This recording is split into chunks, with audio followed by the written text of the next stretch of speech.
Hi guys, and welcome to another video. In this video in particular, I'm going to be showing you guys how to find x-intercepts, also known as roots, of a cubic function.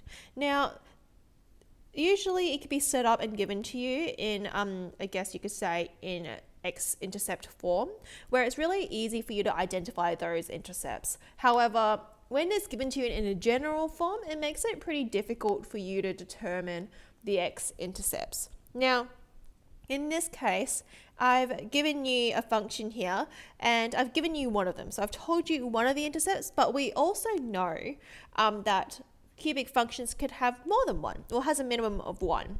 So for example, a cubic function could look like this. If you have this is your axes, you could have 1, 2, 3 intercepts. It could also have 2 intercepts like that, so you can see like one just touches the x-axis, so that's 2 intercepts, or it can also have 1 intercept like that. Alternatively, it could also, if it's 1 intercept, can also look like that shape. So you sometimes see that too.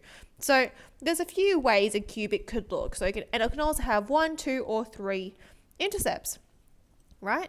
Now, once you're given one, you can work out how to find the others, okay?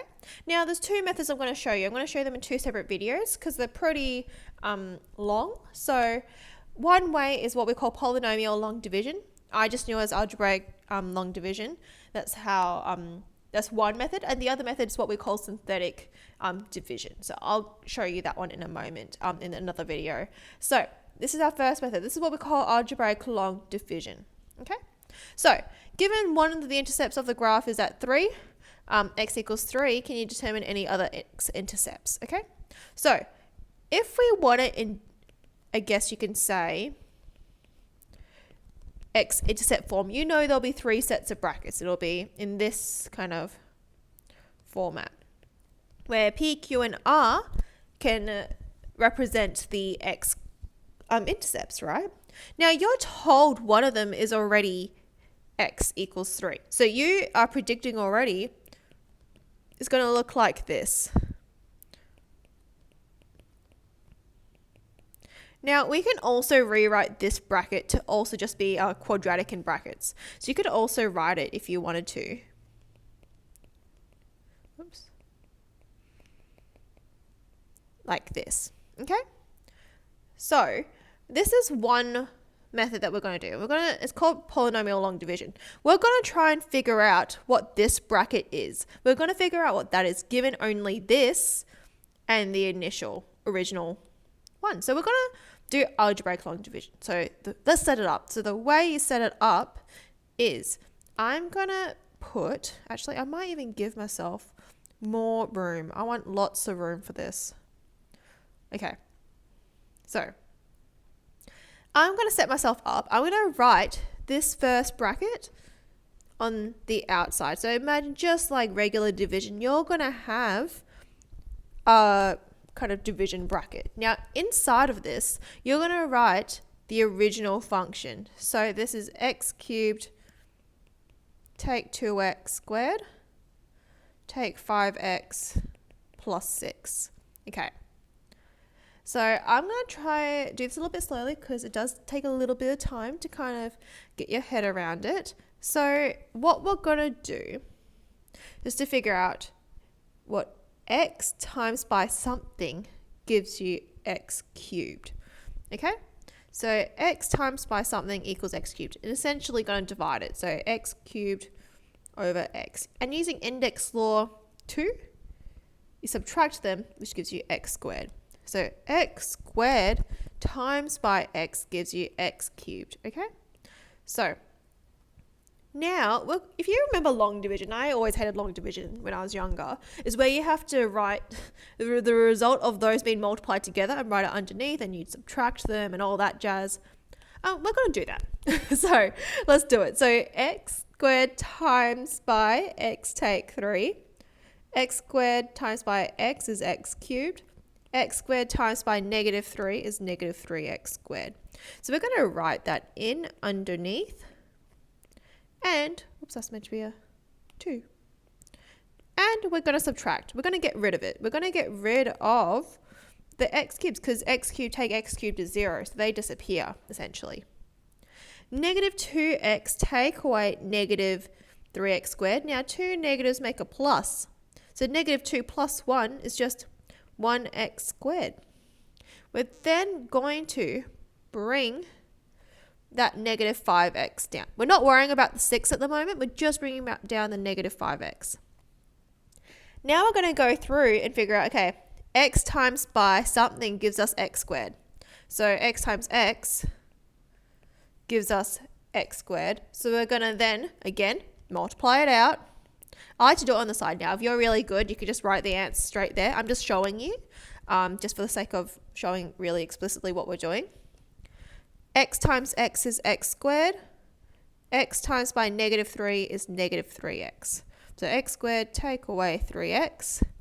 We are subtracting again, so those disappear because the whole point, right, is we're trying to cancel it out. So you're going to find that every single time you're cancelling out those bits.